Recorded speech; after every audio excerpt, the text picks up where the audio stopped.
Dérivés et fonctions composées.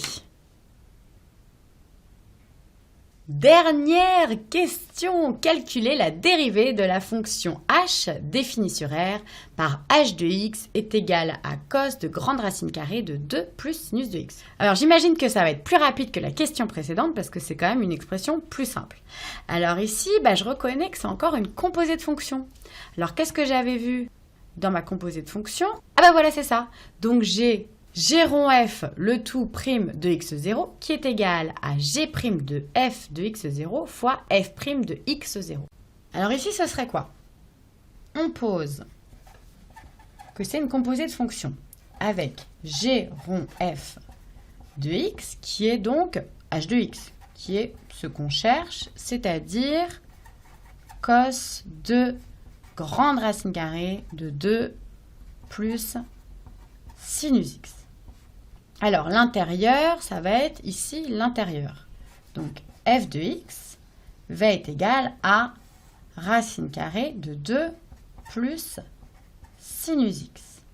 Et g de x, ça va être l'extérieur, donc ça va être cos de x. On va dériver f' de x. f' de x, c'est encore une composée de fonctions. Alors, on va le noter.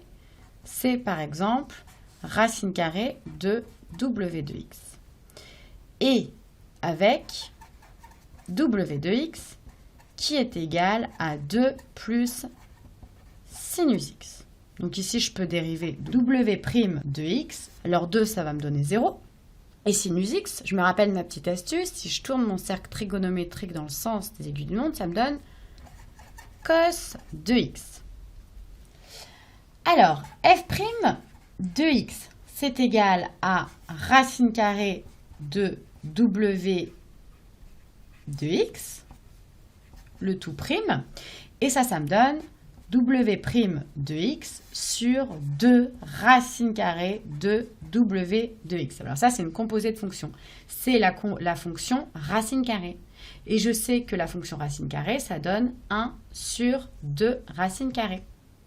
Alors, ce qui me donne w' cos de x sur 2 racine carrée de 2 plus sinus x. Voilà, donc là, j'ai mon f de prime. Je peux maintenant chercher mon g'. G', ça va être plus simple.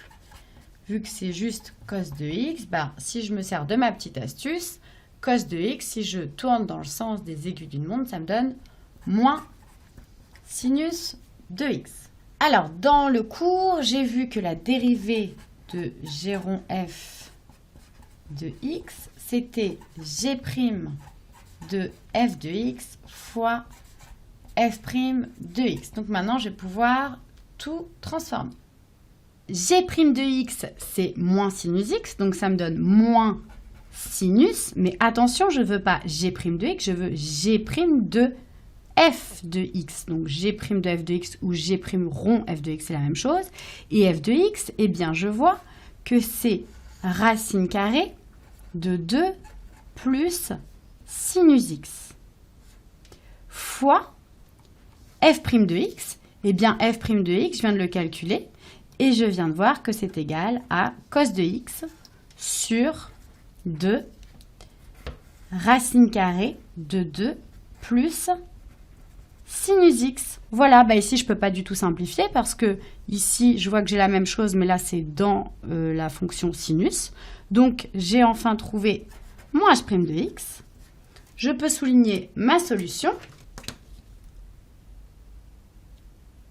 Hop. Et je vérifie. Et je retrouve bien la même expression pour h' de x.